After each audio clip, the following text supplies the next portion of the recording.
January 2024. James Kotak. The guy who spent 20 years behind the kit for the Scorpions dies at 61. Herman Rarebell, the drummer who came before him, writes his old bandmates an email. Not casual, an actual pitch. Let's do something together again. Honor the guy. 20 years is 20 years. He sends it. Never gets a single reply. Herman joins the Scorpions in 1977. He's 27. The band is out of Hanover, been kicking around since '65, but they're not global yet. Michael Schenker is the guy who actually brings him in. The two of them knew each other from the UK scene. Schenker vouches for him, and just like that, Herman is in. Now here's what most people don't understand about Herman.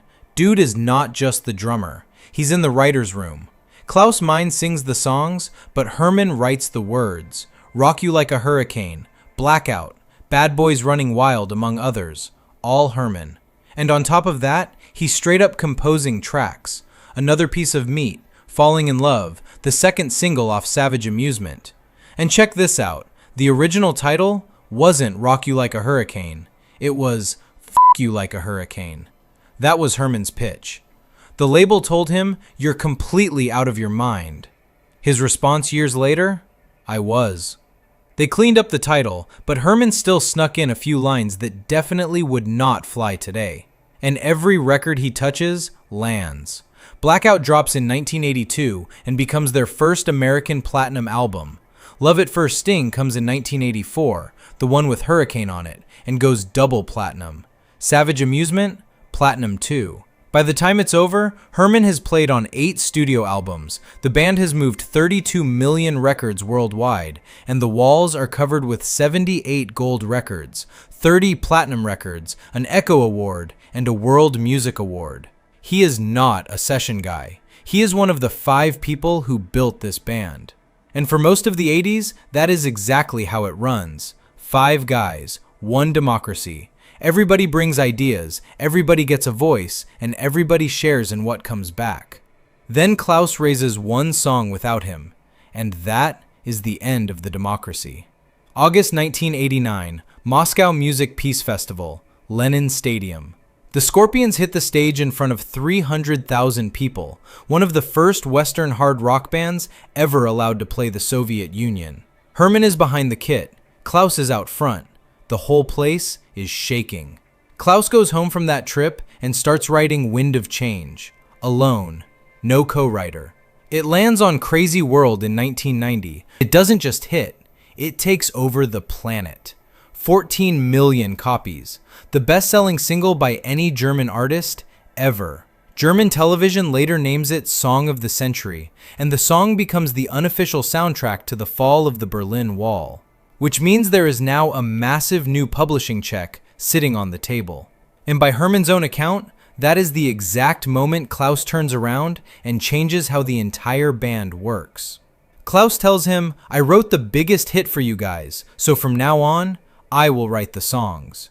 Then comes the real part. He's got a major publishing offer coming, and he does not want to split the money anymore. Not a producer, not some label executive in a suit. His own bandmate, looking him dead in the face and saying, "I've got a bigger check coming, and I'm not sharing it with you." Herman's reaction? I knew from that moment I was out, and it was just a question of when. Everything Herman said was going to happen, happens. He gets phased out of the songwriting. The next album, 1993's Face the Heat, becomes the band's worst commercial performer in over a decade. It doesn't even crack 500,000 in sales. By April 1996, Herman is gone, right before the sessions for Pure Instinct, and that record slides even further. His public reason at the time is musical direction. He didn't want to go softer, he wanted to stay heavy. And yeah, that tracks, but by his own account, the real ending had already been written 3 years earlier, during that conversation about publishing money.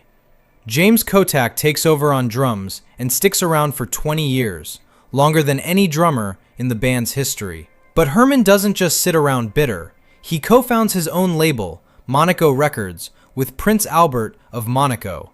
Of all people. Yeah, an actual prince.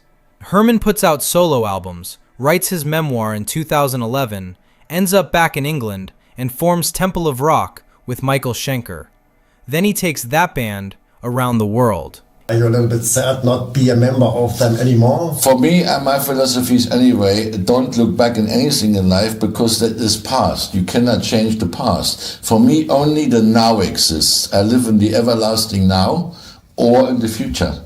Or I think what I'm going to do in the future. It's not good to think about the past. I had the 20 wonderful years. It was the most successful years of the Scorpions, my time period. I played every stadium in this world, every big arena. How much higher can you get? Now I go on stage with Michael Schenker, have great musical satisfaction. He's a killer guitar player, as we all know. And for me, it's great to see every night my fans. I'm blessed with 66 years that I still can go out and tour. I still can play. My colleagues around me, as you know, die one after the other. So I think it's good for me. I'm blessed that I still can go out and play. He's not the guy who disappeared. He's the guy who built a whole second act. Here's what everybody forgets. In 2006, the Scorpions actually invite him back. Wacken Open Air, August 3rd, billed as A Night to Remember. Full classic era reunion on stage. Herman, Michael Schenker, Uli Jon Roth, all up there together, ripping through the old songs. And for one night, it looks like everybody's cool. Then it goes cold again, and it stays cold. September 2016, James Kotak gets fired. The drinking had gotten bad enough that it was affecting the shows, a whole other story we've already covered. And Herman sees his window. He's still touring, still playing at a high level, and he knows this catalog better than almost anybody alive. So he sends the band an official email. Not casual, an actual pitch to come back on drums. Nothing. No yes, no no. Not even a thanks, but we're going another way. Silence. The band turns around and hires Mickey D from Motorhead instead.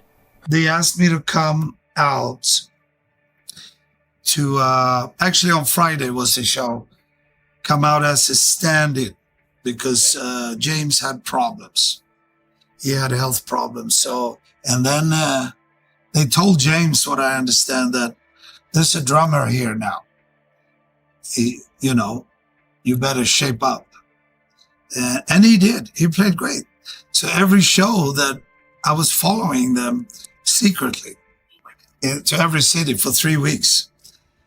And every show that he played gave me a few more days to kind of work the songs. And I think I told him when we came to Munich or something, I said, if something would have happened, I'm all right now. I can step in.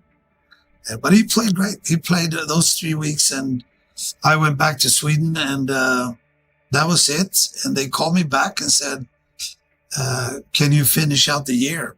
James needs to recover, and I said, yeah, I can do that. And my thought was, I'm going to show them what they cannot be without, basically. Herman goes public with the whole thing, and according to him, the reason they didn't want him back was money. They had no interest in splitting the touring revenue 5 ways again. He calls them greedy, says the whole thing was rude. A guy who wrote the words to Rock You Like a Hurricane couldn't even get a reply email from the band still playing it every night. And that's where things sit for the next 8 years. January 9th, 2024. James Kotak dies. This time, it is not about a gig. Herman and Kotak had known each other since the 80s. Kotak was literally the guy Herman handed the sticks to. That is 20 years of shared history between those two and the band. So Herman writes his old bandmates one more time. Nothing complicated. Hey, let's do something together to honor him. Same result. Nothing back. After somebody died. And this is where Herman torches the bridge on his way out. No more careful phrasing. No cleaning it up for the cameras. Direct quote. After 20 years being with those fuckers, not even an answer. I said, okay, fuck you. Fine. Michael Schenker, the guy who put Herman in the band to begin with, has been saying in interviews for years that the Scorpions haven't had a real hit since Herman left. Fans message Herman constantly, asking why the band refuses to go back to that old sound. His answer now is flat. and it is final. For me, the band has been over since 1996. Herman Rarebell, the man who helped write one of the biggest rock songs ever made, reached back toward the Scorpions twice. Once when he wanted back in, once when James Kotak died and he wanted to honor the drummer who replaced him. Meanwhile, the Scorpions are still packing arenas, still cashing checks, and still closing shows with Rock You Like a Hurricane, the song Herman helped build. They will play his words every night. They just will not answer his email.